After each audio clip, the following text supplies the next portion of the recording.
Hello and welcome to Neuroshambles, the podcast that aims to shine a light into some of the murkier corners of what it's like to parent neurodivergent kids. I'm Mark Allen, and every episode I'm going to be swapping stories with my guests about some of the frankly ludicrous nonsense we have to deal with on a daily basis. So, if you're anything like me and you're feeling frazzled, overwhelmed and pretty much an outcast from polite society, join me.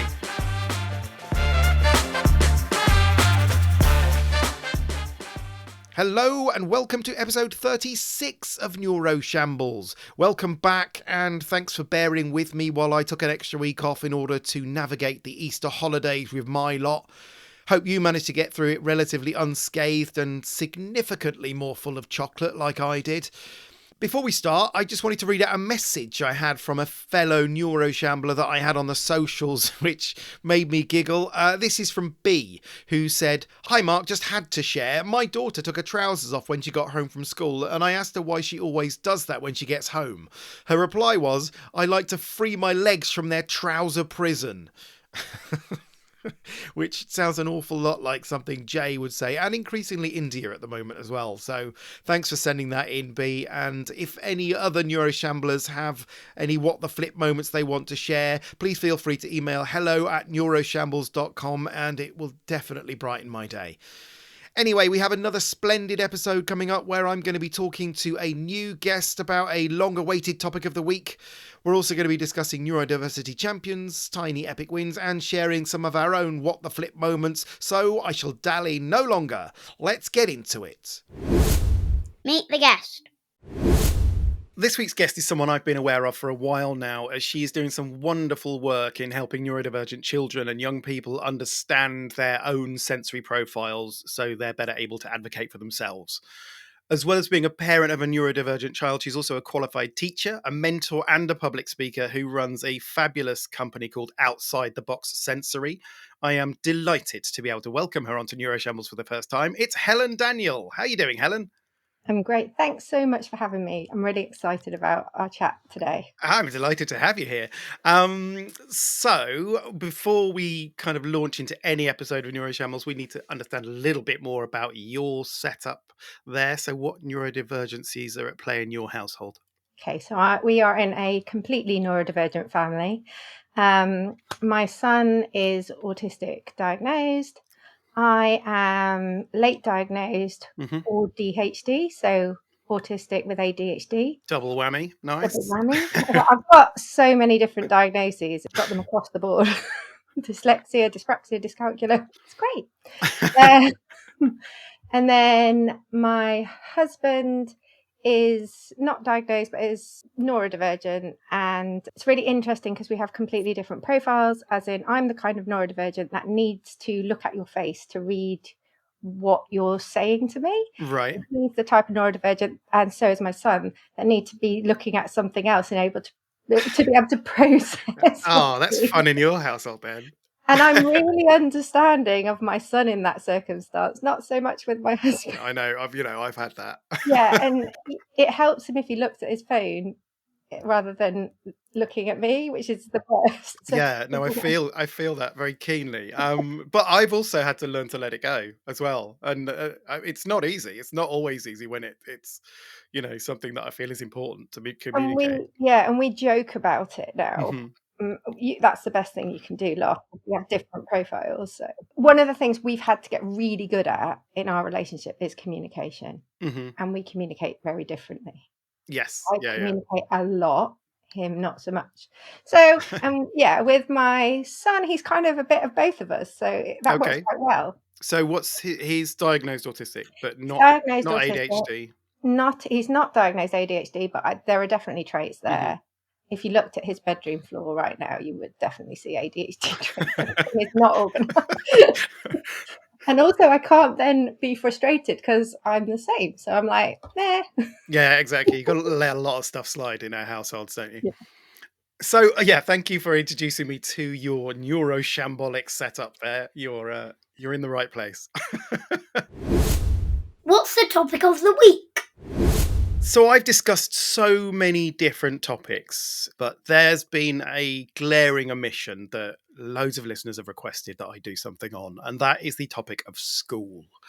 I'd say in pretty much every episode, I mention different facets of school and the many challenges it presents for our neuro-exceptional children. But I've been reluctant to address it as a standalone topic, if I'm honest. And it's not because I don't have anything to say on it. It's because there's too much to talk about. There are too many nuances to discuss. And my episodes tend to be quite long anyway.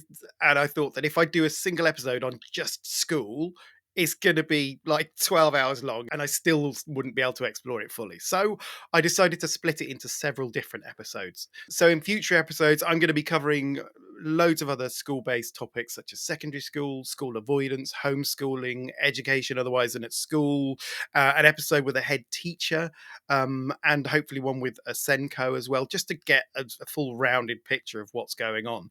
So that's lots in the pipeline. But the one I wanted to look at first is the early years. So that's nursery, reception, and infant school, which is basically up until the end of year 2 if you're in England. Not entirely sure what it is in other parts of the UK or around the world, but up until they're about 7. Because let's face it, an awful lot goes on, not only for our neurodivergent little ones at that age, but also the parents. And I think we need to get it off our chest. Let's dig a little deeper. Let's start at the beginning, Helen. Because before your kids go to school, there is, I think, a level of anticipation for all parents. Because it's a huge step, isn't it? It's a watershed moment as a parent. Yeah. I think, we were really looking forward to him going. I was also a teacher. Okay. And I was teaching at the time. And I had, lots of experience around child development and things like that. And I think even before we thought about schools and nurseries and things like that, there were telltale signs for me Right. that there was some neurodivergence in my son's profile. How aware of neurodivergency were you when you were teaching? So I think that I just had a natural affinity to understand that some children needed sensory support. There was a child in my class that needed to just hold my knee whenever I was teaching. And I just let them hold my knee because why wouldn't you? It made them feel safe. But there were other teachers who wouldn't have allowed that and would have found that odd. Right, okay. And then there were children that obviously weren't accessing lessons in the same way. And there were all sorts of little sensory things that I noticed in the children in my classes and the younger children that I looked after. And then I think with my own son, there were things that were like, he didn't point, he didn't wave, and they came up as red flags. And I was like, well, he high fives instead, so it doesn't bother me. Or he does something else. The thing that really I noticed the most was the communication differences. Right. Okay. And that there was a delay with communication and he was using echolalia and things like that. And so when we were starting to go towards going into nursery and going into primary school, I felt that was going to be something that might, be a difference, but I wasn't anywhere near the understanding that I have now as an advocate. So through nursery, the first year in nursery was really fine because they can just run around and do what they want. Yeah, exactly. Yeah. And he had a great time, but the communication was pointed out to me really early. Right, okay. We started to have conversations around that. And a speech and language therapist was brought in really early. Before he went on to reception, I had started to have conversations around the fact that I thought he was probably autistic. Right, okay. And did that influence the sort of decision of primary school? And that, because obviously when you're looking at primary schools, from my perspective, I didn't know anything about Jay's neurodivergency at all. He was, he was just full of energy like everyone else. So we just went to the local primary school. We, as it turns out, lucked out because they're amazing and I can't speak highly enough of them, but it could have been worse. From your perspective, I presume you sort of were having an eye on what the best environment would be for him with a view to him being confirmed neurodivergent. Yeah, so he was already showing signs of having picked up like reading and maths really early. And for that reason, when I was thinking about a lot of the special schools around us, that wasn't really going to work for his profile. Right, yes. then when we were looking at state schools, knowing that he found it overwhelming in the classroom, because when he went into the higher nursery class, he wanted to go outside a lot more than the other children. He Right, needed to okay. move his body a lot more than the other children. He wasn't focused. Carpet time was pointless. He was like, I'm not doing that. It sounds familiar. And even for plays and things like that, he was obviously having struggles. And this is at nursery age as well, where where they are all largely wild and, and off the wall anyway.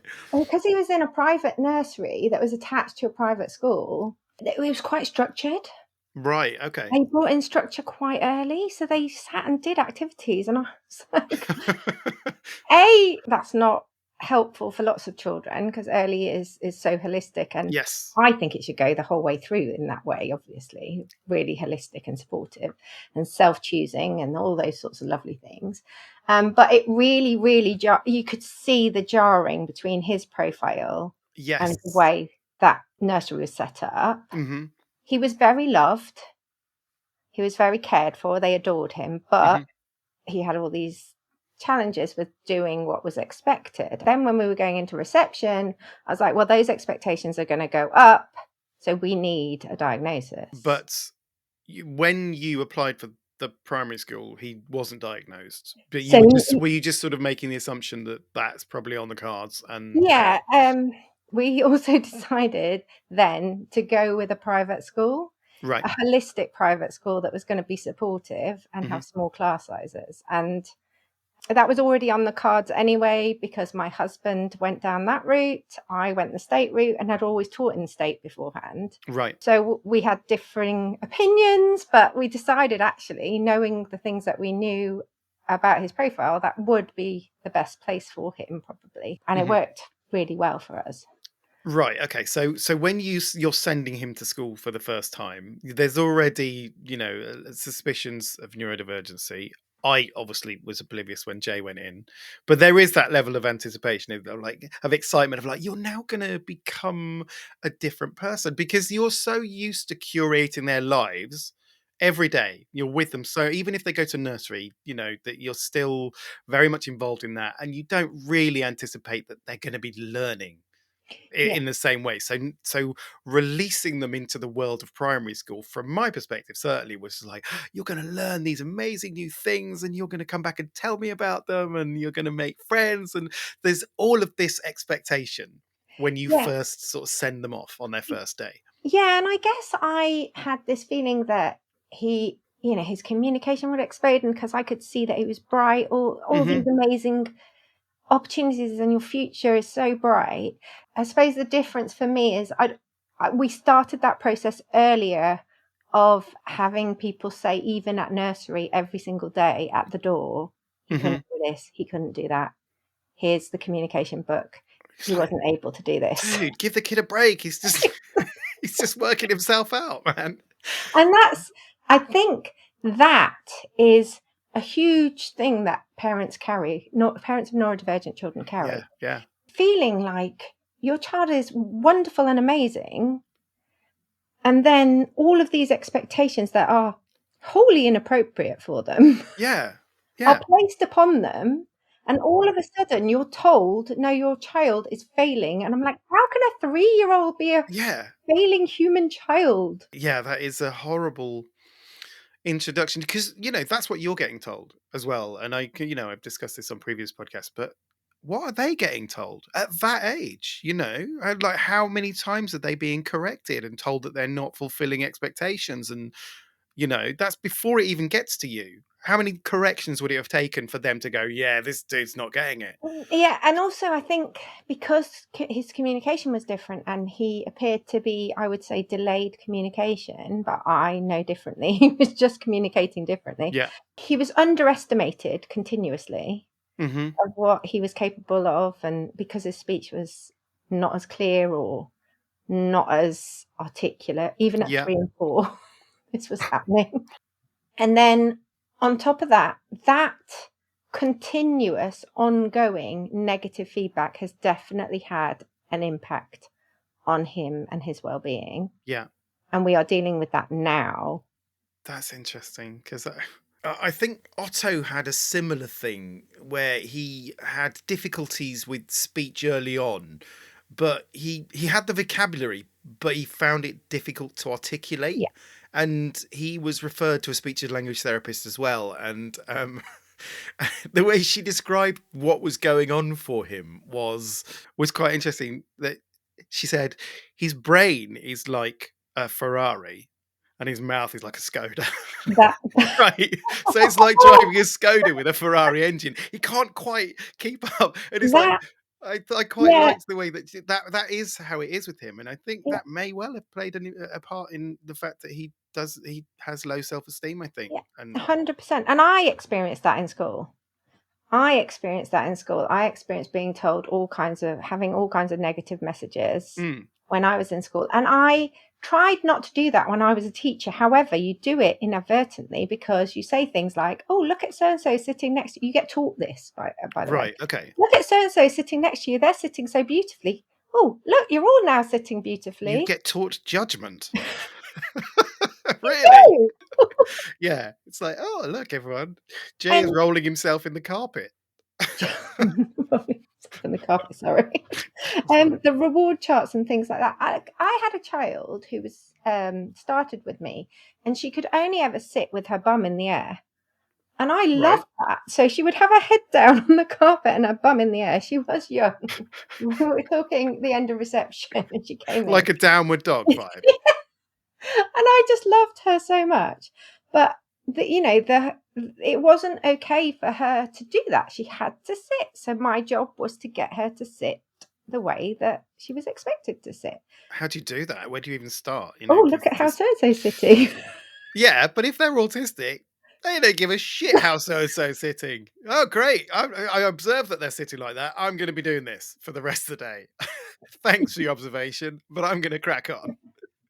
Certainly with Jay, that would be how he responded. I think it's worth pointing out that is just one. These expectations that are baked into education in primary school, I think, because it starts there, right?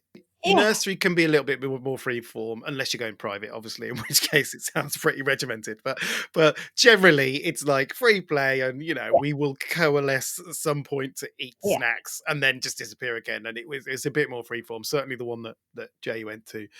Primary school is where you start introducing those rules and those expectations to get everyone, all 30 odd children in that class, conforming, right? Behaving in the same way. Yeah, so I obviously taught in state. So I taught in state nursery, I taught in year 1, year 2. And I always thought it was so bizarre. So I brought in a transition period between reception and year 1, but that brought in more holistic, sort of a few sandpit moments and things like that for the transition. Right. Because why? This is what I don't understand. Why do we have a teaching pedagogy that says that children learn best in early years this way, and then all of a sudden at year 1, it's a knowledge. Right, knuckle down, guys. At the front. Strap in. It's getting serious. It's getting why? What? Like, there's no logical reason for that. So I teach about sensory accessibility, and the fact that if a child is taking in more sensory information in their early years. Imagine they can hear like the aeroplanes going over, the birds singing, the wires buzzing. Some autistic people can hear the wires buzzing. They can see the lights flickering. How much are they focusing on speech in that situation? Yeah. So they start to pick up different languages, autistic languages, like they might pick up the written code, so writing, maths code, maths. And they start to tune into different first languages, if you like. So our national curriculum and our EYFS are all written around neurotypical development. Yeah. We have never, ever tracked neurodivergent development. We've not tracked and put into written policies what neurodivergent development looks like, what ages they hit milestones, different children hit different things, what their best learning mode is. So when we talk about these expectations, these are neurotypical expectations. Yeah. So you're judging them by the wrong marking scheme, if you like. So look, guys, he might be failing at this standard of neurotypical development, but he's absolutely smashing the maths. Look at him go. He's like, he's excelling at that, but that's not how they judge them at that age, right? As you say, like picking up on the maths code or the written code. Or being a visual processor, or if you're ADHD, more of a multisensory processor. Yeah. So say you need to, like I do, I need to read faces at the same time. Well, if my teacher is at the front of the room and they turn away from me, I lose what they're saying for a period of time until they turn back again. Yeah. A sensory accessibility is like this accessibility that we have to teaching methods. And if a teacher is only taught how to teach in a way that neurotypical people, children access, and they're also then trying to reach these targets that they were never ever written for neurodivergent children. Yes. And they're unrealistic for neurodivergent children. They're completely unrealistic. And a lot of neurodivergent children have motor differences that sit alongside. So having a timeline that is neurotypical in our national curriculum that says at this age a child should start to write like this is completely inappropriate for a neurodivergent child who has motor differences. Because also that then triggers an increased focus on trying to get them to do that. Yeah, and as well. It's like, oh no, they're not reaching milestones, so come on, you prod them a bit harder. Reach your milestone. It's like you're measuring on the wrong thing at this point. And they send you more homework. So they're like, oh, you're not able to do handwriting because it hurts your hands. Yeah. So I'll send you more handwriting. Exactly. It's just doubling down on that, I'm presuming sort of unconscious sense of failure from their perspective, and you as a parent, because they send it back with you as well. Oh, he really needs to work on this. He really needs to work on his writing skills. So then you go, oh, okay, I better get him up to speed, and so I now have to sort of work with him, doubling down. There's no escape for him. No, get home, like, right, we're going to practice some writing, and I buy all these different pens, different styles of pens. Maybe it's the pen that's the problem, and I've tried. It's like, no, he's not there yet. He's not ready yet.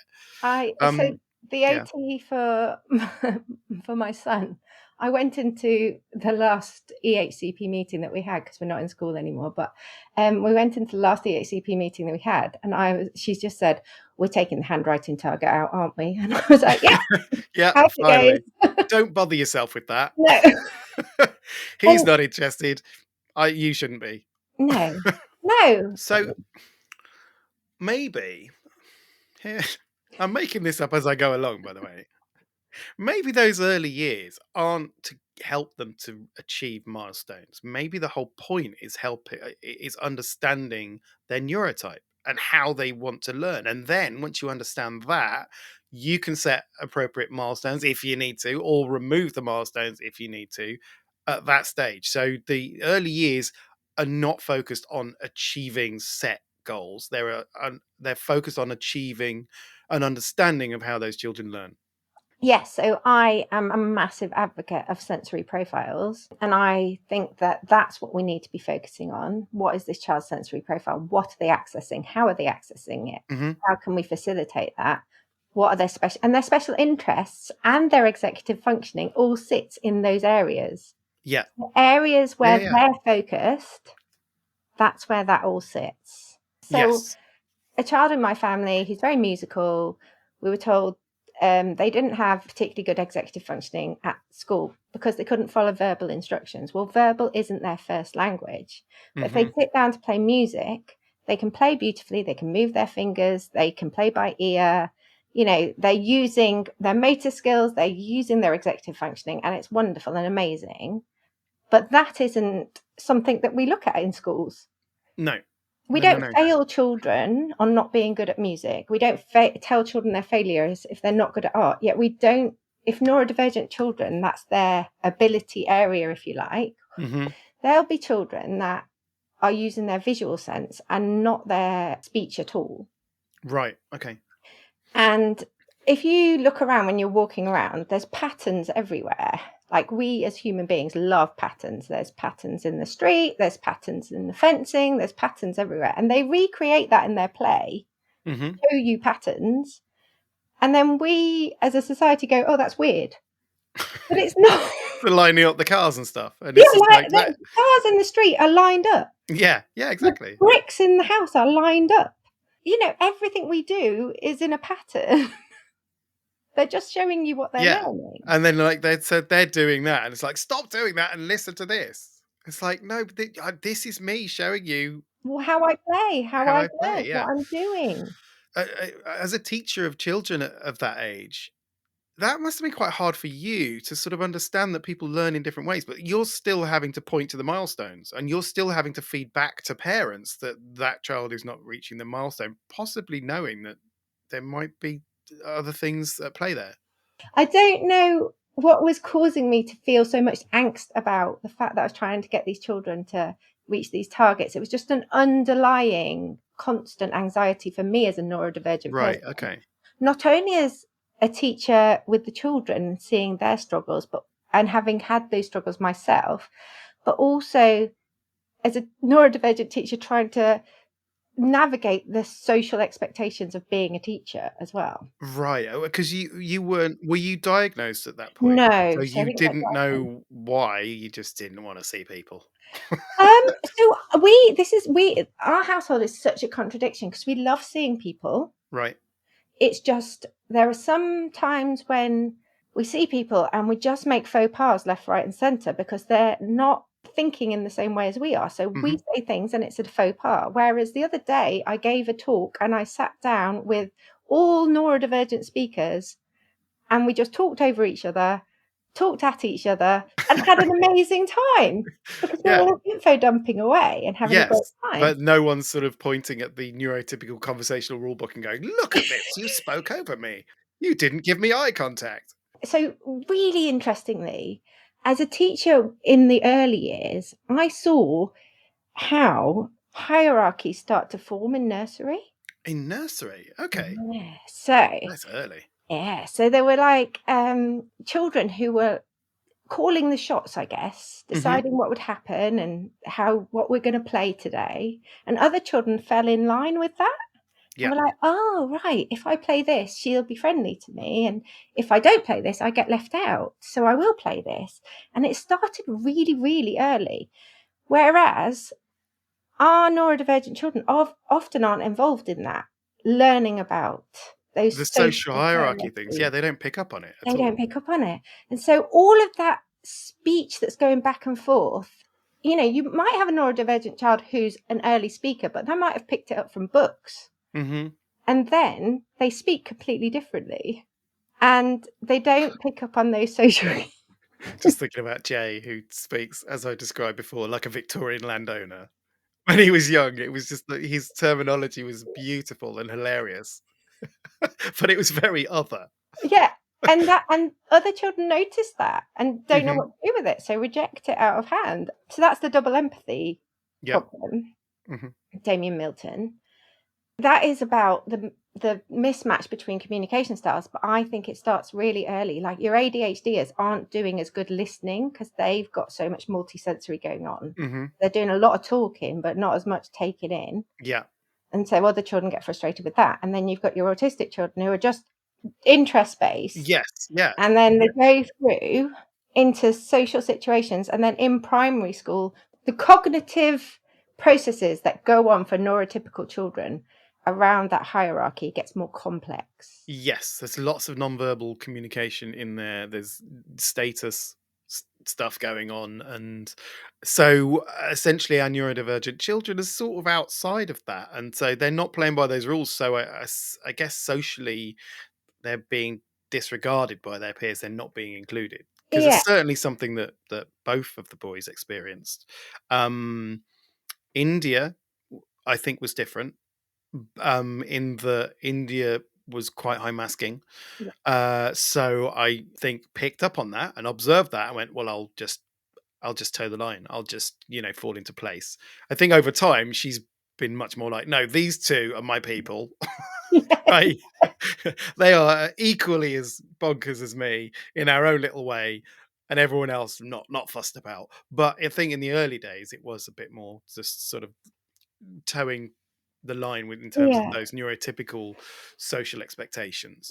And I remember being in the playground and thinking to myself, I'm going to keep quiet today. I'm not going to talk a lot. I upset people when I talk a lot and I talk over people. I'm not going to do that today. And the first thing that came up about a boy band that I love, I was like, oh, I love that boy band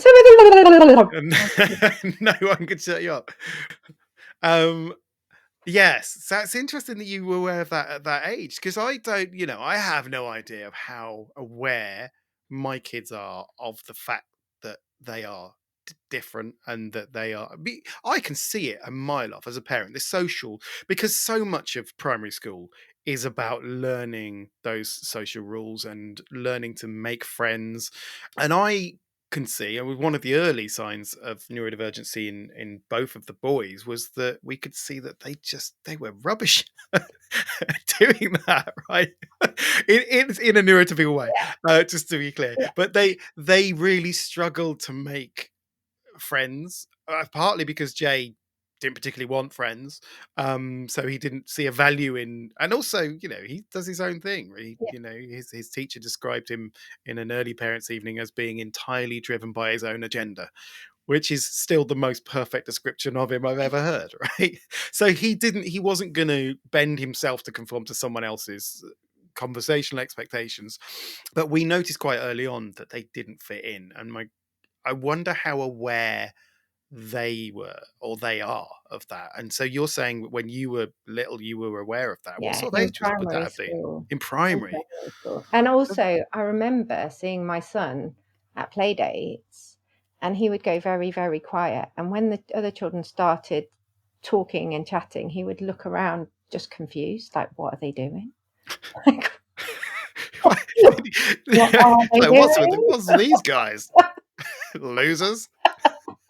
But if you think about that idea that speech might not be their first language, so to speak, Mm-hmm. and they're really interest-based, so they're already like, when you talk about that, being very focused on what they want to do and what interests them and what they like, that is just their profile, and that's okay. It's okay to have that profile. It's just that we as a society judge that as being inappropriate.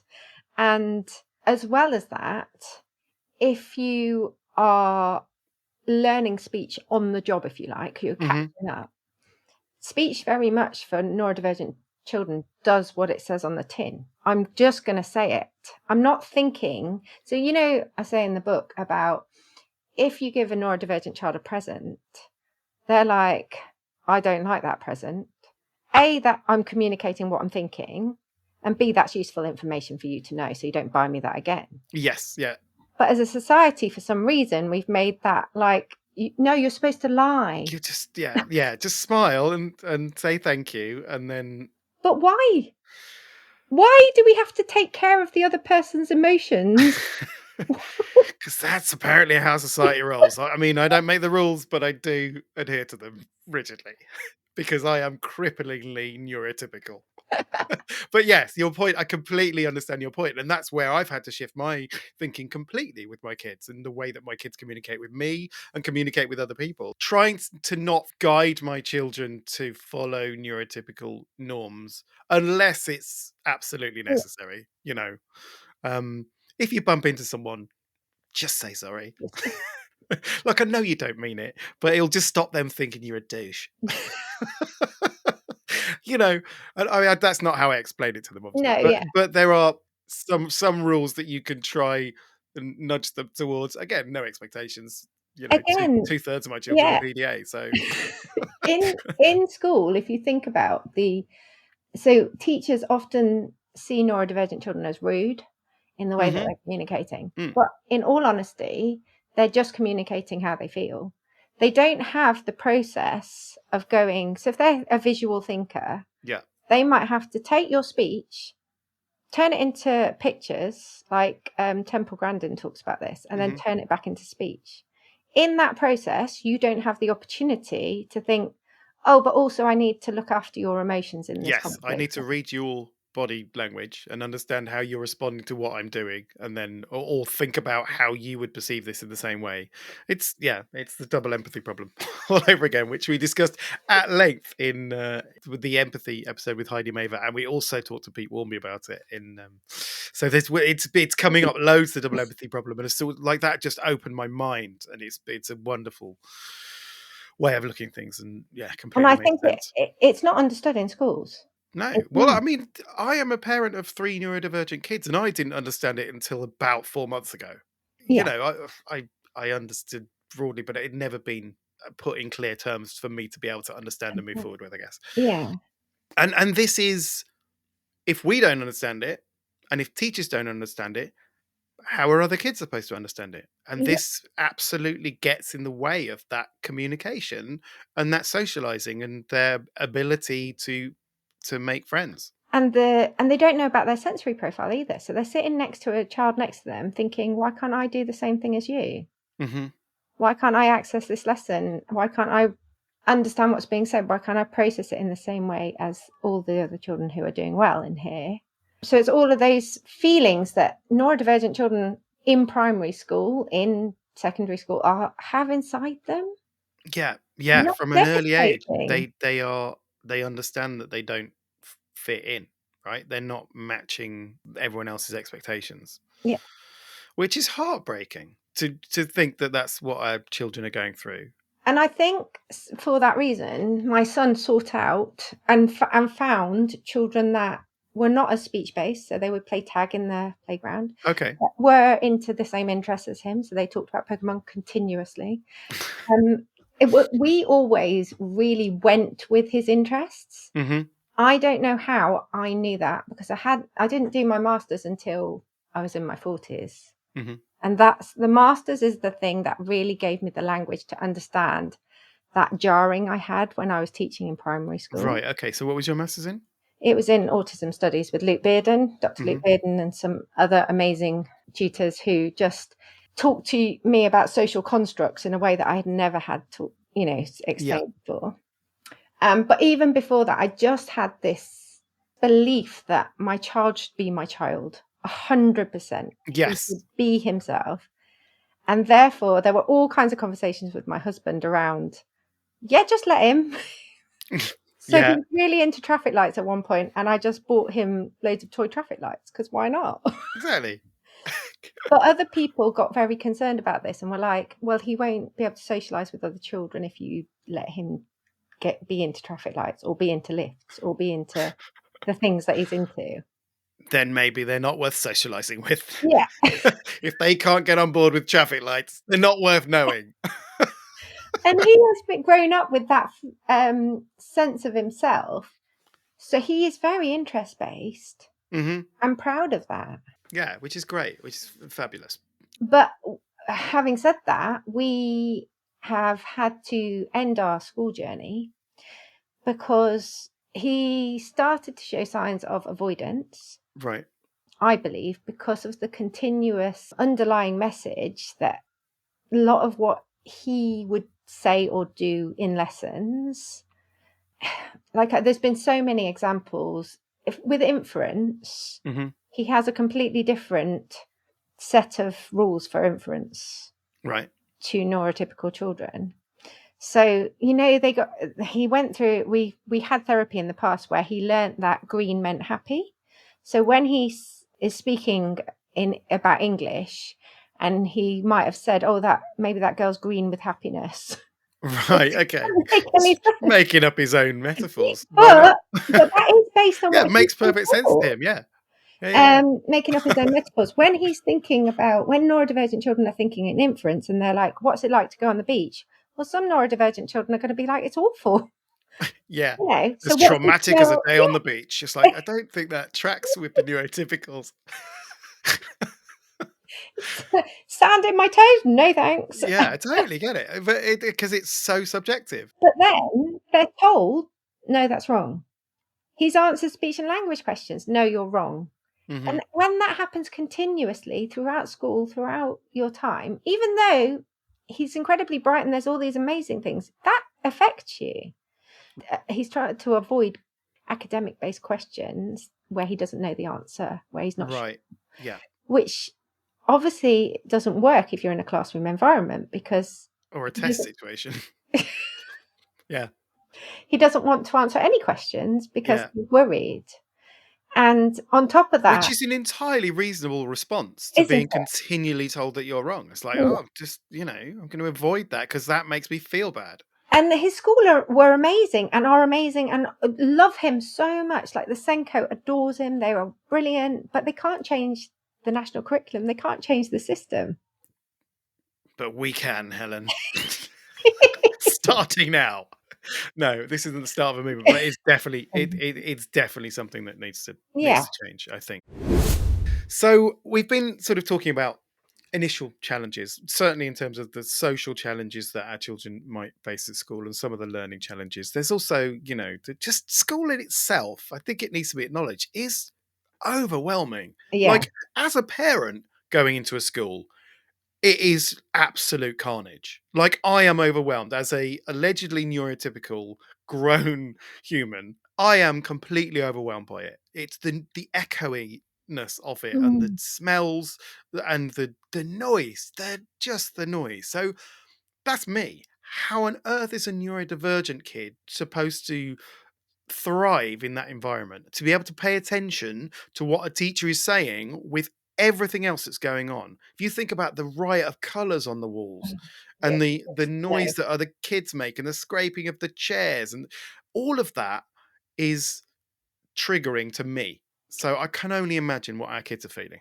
So if you think about the school bell, I didn't even think about the school bell. Yeah, that is yeah. So we have, as a society, decided what level of decibels is appropriate for different things, like hand dryers and school bells. But it's based on neurotypical experiences. Yeah, exactly. They're like, yeah, seems fine. Yeah, this is what is okay. Like, but there's 3 children cowering under the desk. Yeah, that's fine. They'll get used to it. And actually, my son used to have to grab his ear defenders and had that level of anxiety because the bell might... Before the bell went, yeah, he'd have his ear defenders. Yeah, so just like think about how like ingrained in him the prospect of that bell going off. Yeah, and the feeling of that constantly, like every hour throughout the day. And then you have all of the challenges. So like we said earlier, if they can hear the wires buzzing, most people can't hear the wires buzzing. Yes. So they're hearing more. Yes. It's like, why are we not talking about this? Like, we talk about hearing less, but we never talk about hearing more and how that impacts. Yeah. And they're often told things like, "Oh, it's not that smelly. You'll be all right." Or it's not that smelly. Not to you, dude. You. But I smell like a dog. I don't mean I smell, like a dog. I mean, I've got the sense of smell of a dog. Like India it's incredible. Like India's sense of smell is phenomenal. And because neurotypicals don't have that, it doesn't exist. Yeah, exactly. And it's so they subjective. talk about us not having empathy, and I'm like, hello? Yeah, that whole school environment is not suitable for neurodivergent kids, and it's so unfair of people to then look at the milestones and go, look, he's not doing this. It's like, can you imagine what he's going through every day? And the point that really frustrates me is when they say neurodivergent children are not resilient. Yeah, dude. Yeah, it's incredible how much they go through just to be there. I'm like, they are the most resilient. Yeah. To even step foot in those classrooms, to focus their attention. So we talk about monotropism, where neurodivergent children have to almost zone out all of that overwhelm and all of that input in order to focus on what they need to focus on. Yeah. And if you've got that much information coming in, you've just got an incredibly busy brain. And it's just overwhelming. And if you think about having an incredibly busy brain, like all of these input messages, electric pulses, they've got to process that somehow. And the way that they need to process that through their body is to move their bodies. So neurodivergent children need to move their bodies more than neurotypical children. And they don't get the opportunity to do that.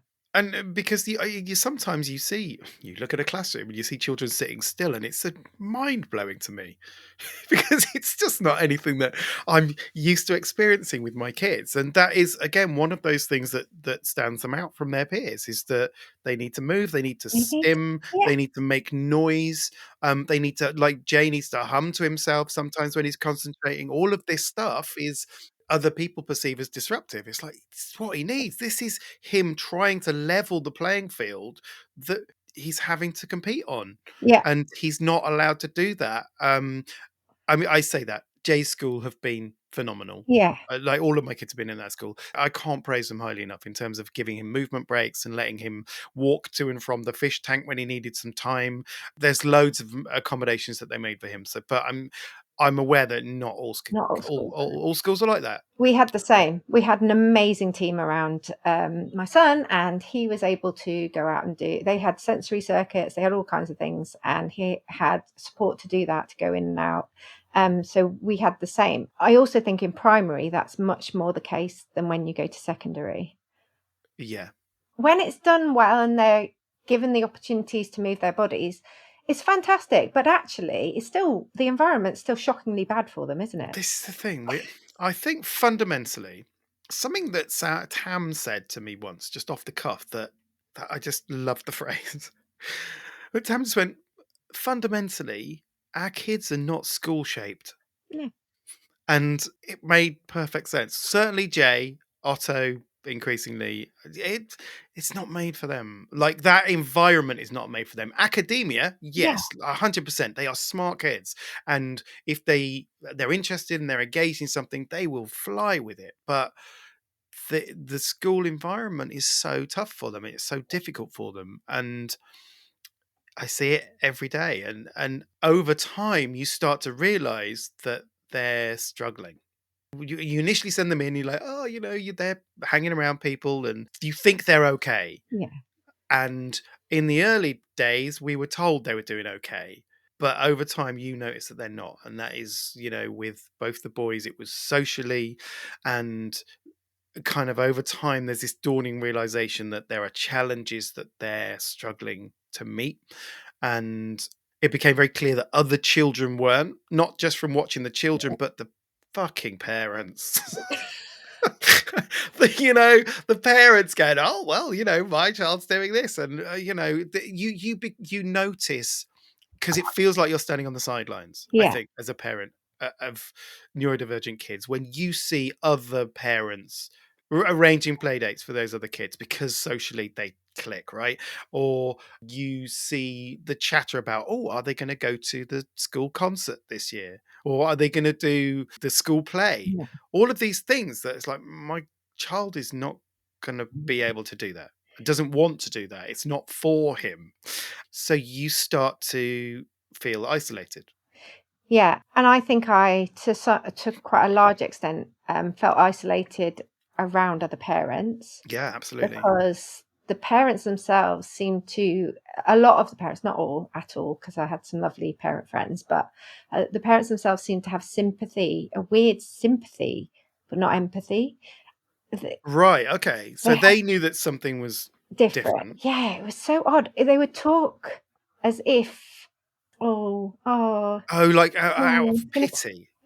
are you going to come? Is this? They weren't meaning to. I don't want No, but it's like, to oh, listen to your this. child's not like my child, and my child's the best. So I feel sorry for you. But It's like, also, my son was incredibly bright. They knew he was incredibly bright. And also, as the children got older, they were doing different things to us. But I also remember trying very hard to fit in for a long time. is this pre-diagnosis? This is pre-diagnosis. Me as a neurodivergent person trying to fit in with their, school gate conversations. Before I had my diagnosis, I was trying to fit Yeah. and then I did my master's, I got the diagnosis, and I was like, oh, actually, I don't need to fit in. I don't need that.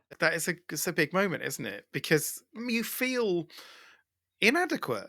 You feel lesser when you're trying to have those conversations, and they're obviously doing things that you're not doing with Yeah. play dates. And I'd love for my kids to have play dates, but it just wasn't a thing they were doing. I'd love my kids to be able to be invited to a birthday party, and then if they were invited to a birthday party, to be able to go to the birthday Birthday party. party. All of these things, right? Or are they going to play football? We're going to play football in the park on Saturday, and half the class are there. Do you want to come with us? All of this stuff, you are isolated from, and it's hard. It's a hard thing to deal with that you gradually feel like an Yeah, outsider. and it happens over a period of time. So at the beginning, so as I say, we're very sociable.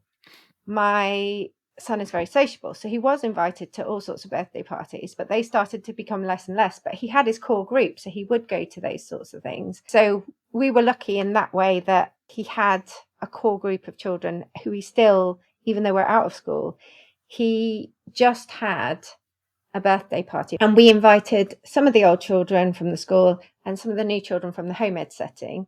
And a lot of the children from the home ed setting, this is heartbreaking, were like, this is the first party we've been invited to in 6 years. Oh. And we booked an arcade, and they all could just do their own thing. Yeah. Because they could just go on whatever machines they wanted to. And he was hanging out with his friends and then would go over and speak to the new friends. And it was just beautiful because they could do what they wanted to do. And you know how to throw a party for neurodivergents. So yeah, you get exactly, because you get it, right? And someone said to me the information that I sent beforehand was the best party information they've ever had, because it had pictures of the venue, how you get there, where the postcode. Amazing. Yeah, exactly. Like, yeah. Have you thought about being a neurodivergent party planner? Because I feel like there's a niche there for you, Helen. I used to be an events organizer. There you go. It's all set out for you. So in terms of the isolation, your children are a bit more isolated socially. You as a parent are gradually isolated socially. That's where school drop-off and school pickups become just fucking horrible. Let's be honest. They're painful. And not at first. At first it's like, hey, we're all walking into school, and because you start out in the summer anyway, you're like so when you first start out doing drop-offs, it was great, and you talking to the other parents, you're getting to know them, but over time you can't chat while other parents are doing that. Well, I couldn't, certainly, because I'm having to wrangle my children into some semblance of order to get them off the road or off the wall or off their sibling, right? I'm having to get them off something. Right, whatever it is, I can't have a chat because I'm having to wrangle, and that, I think, is part of where that social isolation comes in. And I distinctly remember, this is pre-COVID, weirdly, because COVID was a whole different thing, where you'd have to when they were going in during COVID times, which makes it sound like the Black Death or something, but they'd have to line up 2 meters apart. Okay. Yeah. But my children have no spatial awareness, right? So they're disregarding the rules. That was a really stressful, because other parents were getting stressed because there was genuine fear there, right? So that was particularly stressful. I also remember before drop off, before the school opens, we were allowed to go in the playground with them. And that's where you see your kids in the playground with their peers. And that is a very early sign where you start to realize that your children are built different. Yeah. Did you ever have that when you were doing drop-offs? I think we had it up and down throughout the years. Mm-hmm. So I think different stages and phases, we had it. I think when they get older, and as you say, you notice that they are all doing play dates, Mm-hmm. and maybe you're not doing as many play dates. Or you're not being invited back to play dates once you do the play dates. But we didn't even, I don't think we... No, well, I mean, we stank out many a play date. We had that. We did have, I think part of it is some parents didn't know whether it was okay to invite. It's a strange thing. We sort of tread the line between, in many ways, there's so many, not neurotypical, but typical parts of our profile, I guess. Yes. Typical parts of my son's profile. Mm-hmm. But there are also, we would go to parties, and obviously parties are not the most wonderful way for neurodivergent children to show who they are, because they might be off in the corner spinning because it's a bit noisy. Or exactly. Yeah. Like, doing things by themselves. So then as we got older and they were doing football parties, I think some parents were like, well, will he be able to join in?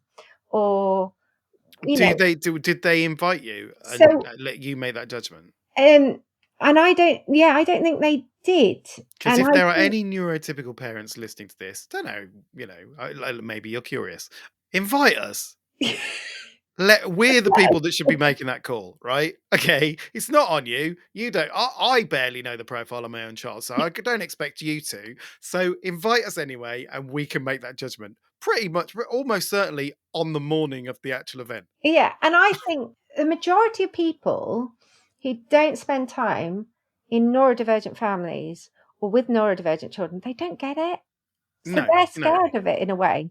Yes, exactly. And hopefully we're gonna, normalize it a little bit and over time, not me and you specifically, but part of that movement, I guess. We'll see. So if school drop off is tricky as a parent of neurodivergent kids, school pickup is the absolute worst. I hated school pickups because when you drop them off, you've had them for the morning and you've been able to regulate them as much as possible. You've been able to make accommodations for them. Then you put them into school. That's never easy. Dropping them off and they might be dysregulated. They might not want to go in, but eventually you get them in and then you just cross your fingers and hope you don't get a phone call during the day. Not because you don't want to stop what you're doing, but because, if they are calling you, it means that your child is overwhelmed and dysregulated. And that's not a nice thought. But you get them in the school. Pickup was always so much worse for me because you're waiting with the other parents and the children are coming out one by one, being shepherded out, and all of the neurotypical children pretty much just seemed so happy. They were delighted. They'd come out and they'd excitedly run up to their parent and they'd tell them excitedly about the stuff they'd learned that day. This is how it felt. I am sure that I'm imagining it. I'm sure that a lot of this is just in my head, but it felt like these children were released like doves into the wild. And they'd be full of joy and peace, and then my child would come out at absolute fucking shambles, like angry or completely melted down. Overwhelmed, yeah. Not always. Mm. Sometimes they'd come out and they'd had a good day and it was okay, but I never knew which version of my child I was getting. Yeah. And that's so hard for so many parents, because that's their safe time to come home and come to you and let it all out and show you what their day was like with their emotions. And that's not what you want as a parent. You don't want to put them in a place where they come out with those feelings. Yeah, absolutely. You feel so torn because, they're not able, often as well, our children are not able to express or tell you. I think when my son was younger, it was more so that other children would run out and tell them about their day. This was what was heartbreaking for me. And I didn't know what his day had been like. Yeah. And he would be so quiet. So that was for us what it was like. Like he wouldn't be particularly explosive or anything, just quiet and like a ghost of himself, like we said earlier. And for me, when he was younger, that was devastating because I didn't know, well, what's happened. And often we would have the communication at the door and they would tell me things, and I didn't realize until he was older that he was understanding some of that. Oh, really? Because this is where you get the finger of doom.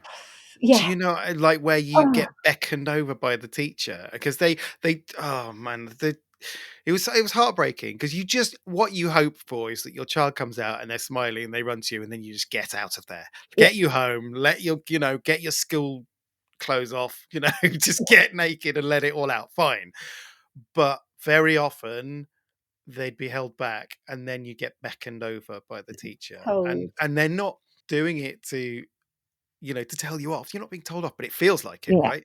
You sort of then have to kind of shuffle over to a little secret conversation with the teacher, which is in front of loads of other parents as well, who can all hear it as well.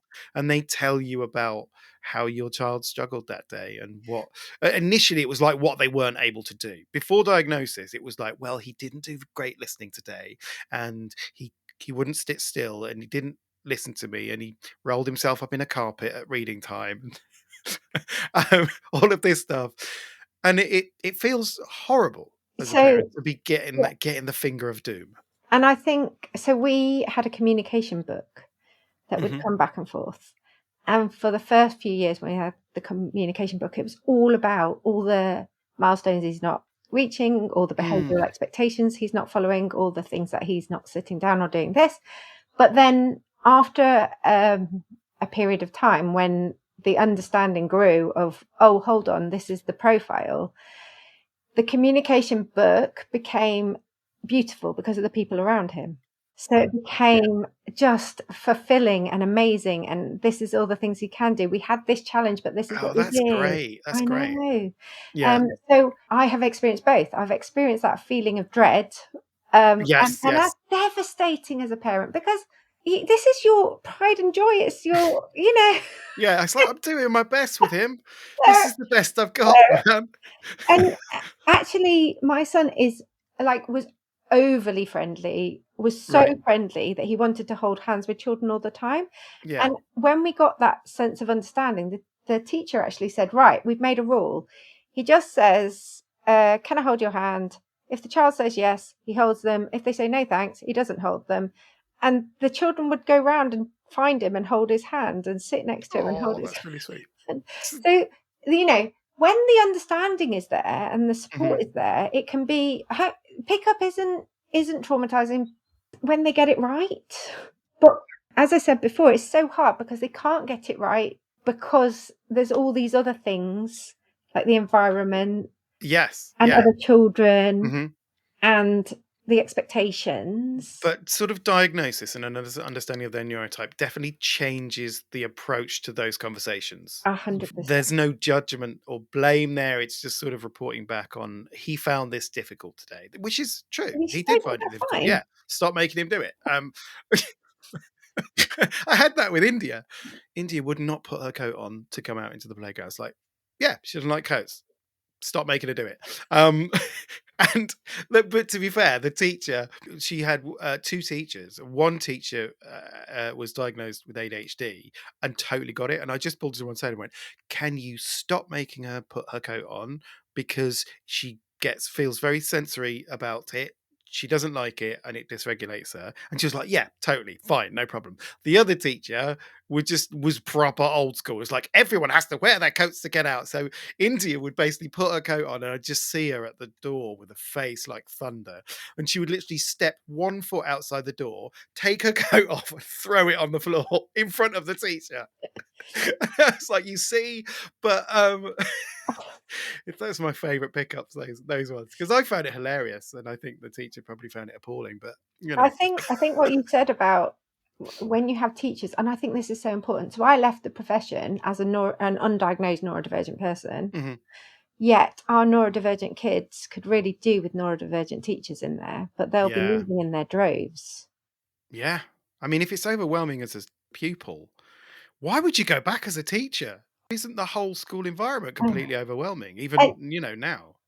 yeah, Which is a problem because if fewer people, as you say, if fewer neurodivergent teachers are coming into schools, then how are people going to have a more understanding about the way that our neurodivergent kids learn? yeah, and we are probably the best people to be. Absolutely, 100%. Yeah. I don't know how we'd resolve this. We're at an impasse here, Helen. What do we do? Well, I can see a vision of what we do. It's just no one's listening to me. Right, I'm listening, but we do not have time right now. So that's a separate podcast. Helen's vision of future schooling. Great. We've got a follow up already booked. Fantastic. It's not all rubbish.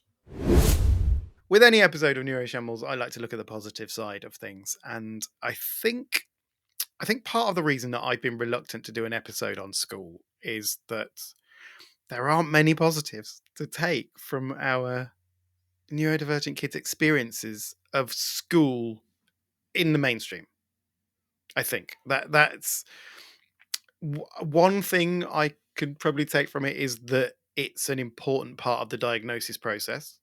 Yeah. In that you see them amongst their peers, you start to, that environment that you're not used to seeing them amongst so many of their peers of the same age. So you start to understand that things are very different for them. You start to be more aware of their neurotype, and school can then give you the evidence that you need, because you need lots of evidence from school in order to obtain a diagnosis. Yeah. That's all I've got in terms of the positives of school. You must have some, Helen. I Help think me out here. so I know that for a huge proportion of neurodivergent children and young people, that is the experience, that there are very few positives. We, as a family, have experienced lots of positives, but the biggest positive for us has been when you have staff members that just get it. They just Yes. get your Yeah. child's profile. They work with your child's profile. They are thinking about how can we make progress for this child in a way that works for the child. Mm-hmm. Yeah. And I guess because we were in a school where we had a little bit more ability to state what would be right for him and what won't be right for him and work with the school, we were able to work as a team. Mm-hmm. And you don't hear that very often. No. Teachers and parents working as a team, but it makes a huge difference. Yeah, if you get a Senko who's really on board with it, and we're very, very lucky in that sense as well, with both of the kids, the infant school and the junior school. We worked really closely with the Senkos once they understood that we weren't just wasting their time, that we knew, do you know what I mean, that we're doing the research and we're communicating, and we're both invested in it. Yeah, that is wonderful. It really comes down to people who can think outside of the system. Mm-hmm. That's it, because the system is the problem. Yeah, that's the thing. That also probably needs to be made very, very clearly, is that the teachers in primary schools are doing a phenomenal job in very difficult circumstances. They don't have the resources, the training, the knowledge to be able to accommodate for all of our neurodivergent kids' different profiles, because they are in their very nature unique, completely unique profiles for these neurodivergent kids, and they just don't have the capacity. So they're doing what they can in very difficult circumstances. What does need to change is the entire education system, which is probably it's a different podcast. But I think, yeah, it's the education system that we're forced through, the educational sausage factory that our kids are forced through, that is the problem here. The problem. Luke Bearden, who was one of my tutors at university, said that education for lots of neurodivergent children is the wrong way round, as in they get to really focus in on their interests when they get older, but they should be able to do that when they're younger. Oh, I love that. So they send them to university first. Start off with a PhD and see how you get on, kids. Yes, I love it. Neurodiversity Champions. All right, we're going to look at Neurodiversity Champions now. These are the people or organizations that are doing wonderful things in the realm of neurodiversity. So have you got anyone you wanted to champion, Helen? So Progressive Education, set up by Joe Sims, is an organisation that is helping people who want to set up alternative provisions. Okay. And supporting the home education settings and giving trainings around that. And they are just amazing. And they have a website with a directory. So they're fantastic. Mm-hmm. And presumably, as someone who's homeschooling your own child, you're making fulsome use of their resources. Yeah, so they also have people come in and talk on progressive education. They are campaigning for changes to the education system alongside. So great. Yeah. Wonderful. To the mainstream. They're not just sort of separating themselves out from the mainstream. They're saying, actually, we want to ensure that the mainstream is more suitable for neurodivergence. Yeah, they have a vision as well. There are so many people that have this vision. Great, yeah. I'm on board. I just don't have the capacity to join in with the admin. Exactly. And then we've got Grove Neurodivergent Mentoring and Education, which is a lovely organisation that is helping neurodivergent children and young people to be in communities where they can talk about their interests, interest-based communities for children and young people. Awesome. Tiny epic wins! Okay, we're going to get on to tiny epic wins now. These are the moments where, as parents of neurodivergent kids, our children will do something that to neurotypical parents wouldn't be a massive deal, but to us is a huge win. Do you have any for us? I do. I've got a couple. We went to a silent disco the other day Oh, cool. in a cathedral. Of all Nice. places. And I didn't know how it was going to go because you've got to put the headphones on. Mm-hmm. That's a sensory thing. It's the environment's overwhelming. You don't know what it's going to be like. I didn't know how my son was going to love it. He loves music, but again, I didn't know. Mm-hmm. And the joy on his face. Amazing. I love it when that happens. And we just danced as a family for the whole time, and it was just gorgeous. I have never done a silent disco. Other families were just dancing around. You can choose what channel you've got. There's 3 different We should channels. totally do it. It's amazing. I think 2/3 of my kids would love it, actually. It was just glorious. I love those moments where you just have a thing where you're like, oh. Yeah, there's trepidation first when you introduce them to this. Like, I've paid for this already, and this is going to go one or two ways. And the moment where they're like on board with it, what, like massive It's news. amazing. Yeah, I feel your joy. And the other thing is, he's a really big coder. And the other day I noticed that he's got a little community on there, and they're so cute together, and they're all just chatting back and forth on the app. Oh, And nice. Yeah. And seeing that, there's more warmth and friendship going on in a typed response than we see in a speech-based response. So well, because you're removing all of the external shit that neurotypicals are adding to the mix, right? All of the body language, all of the intonation, all of the hierarchy, so you're just reducing interaction to its basest level of, well, that's lovely. Yeah. Oh, nice. My tiny epic win is that India was invited to a classmate's birthday party, right? Doesn't often get invited to parties, but the invite was amazing, right? So the child had made it, and it was basically just a picture of a cat with a star on it and their address, right? Which I was like, this is hilarious. And I mentioned it to India, and she freaked out because there's not enough information. What is that? What is that? Like, I know it's your birthday, and I know the date and the time, and I know it's at your house, but there was so many unknowns, and India was sort of like, I want to go, but I don't want to go. And she was really torn about it. And I sensed her getting quite anxious. And I said, well, why don't I ask the mum what it looks like? And then you can make a decision. And so I wrote a text message to the mum and just said, this looks amazing and I love it, but and this is the first time I told anyone that India was autistic, because she's only just been diagnosed. And I said, India's autistic and she needs to know what it looks like, because otherwise it causes her too much anxiety and she doesn't want to go. But I think she probably will, but can you let me know? And the response I got was absolutely wonderful. Like, I cannot tell you how brilliant the response, well, I'm going to tell you how brilliant the response was. So the mum was just amazing. And she responded and she went, firstly, here is a list of all the children who are coming. Like, wicked, great. I've got a register at the outset, fantastic. And then, and this is verbatim what she said, it's at our house, so if she wants to come before another time, then that's fine, so she knows what to expect. It'll be Beano themed, and we're planning a piñata, pass the parcels, eating donuts off a string, plus any other games the birthday girl can come up with. We have other rooms India can sit in if she feels a bit overwhelmed at any time. It's also fine if she wants a parent to stay, and you can let me know the things she likes or doesn't like to eat, so we can make sure we have it. If there's any other info that would help, then let me know. I mean, like, if there was a perfect response to that request, I couldn't write it better. Could we copy that and use it as a model for all neurotypical people? It was so wonderful because I started welling up when that came through, because you send it and you see they're typing a response. You're like, oh, well, you don't know what you're going to get. They might be like, nah, she's uninvited now. Because I don't want to be that guy, like a diva. Yeah. I wish to see a full itinerary of what's on offer. What entertainments are there? Will there be a clown? Like, all of that, right? So when that came through, I was just like blown away by how considered and how empathetic and how wonderfully neuro-inclusive it was. So, like, huge win.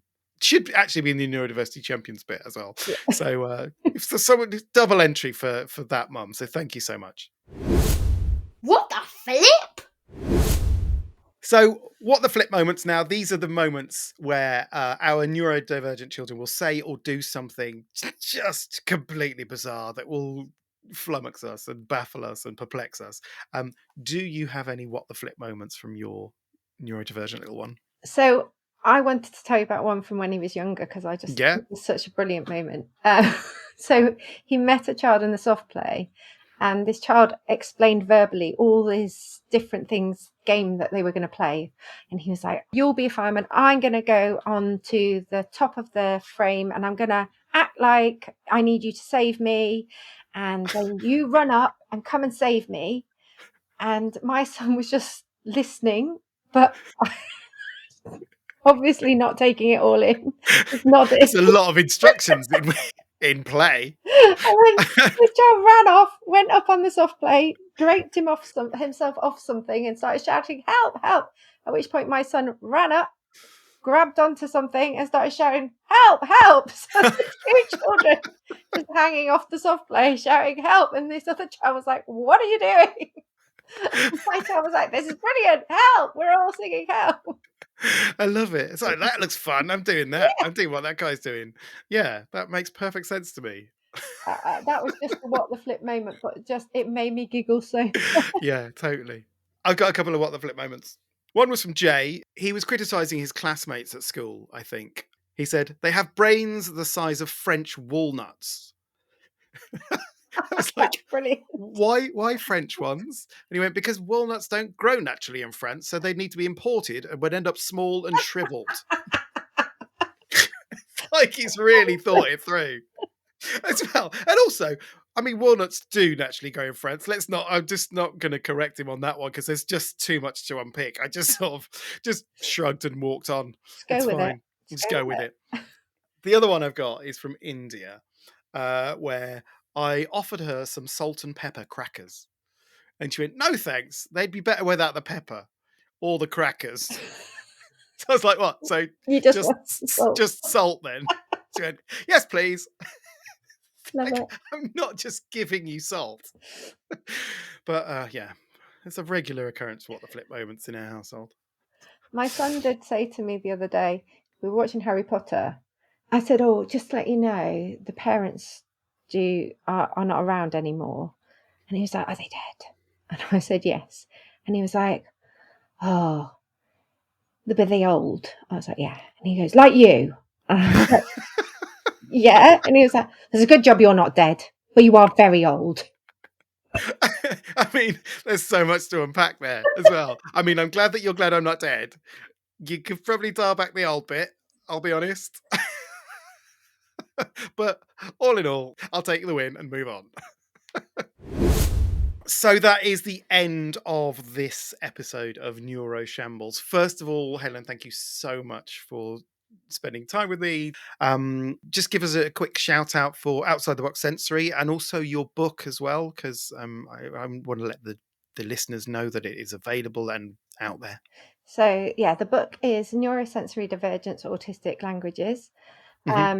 And it's on Amazon. So it's all about the reason why autistic children find it hard to fit in at school and the things that we could do to change things. Great. And you can find me on Instagram on OTB Sensory. I'm also over on Facebook.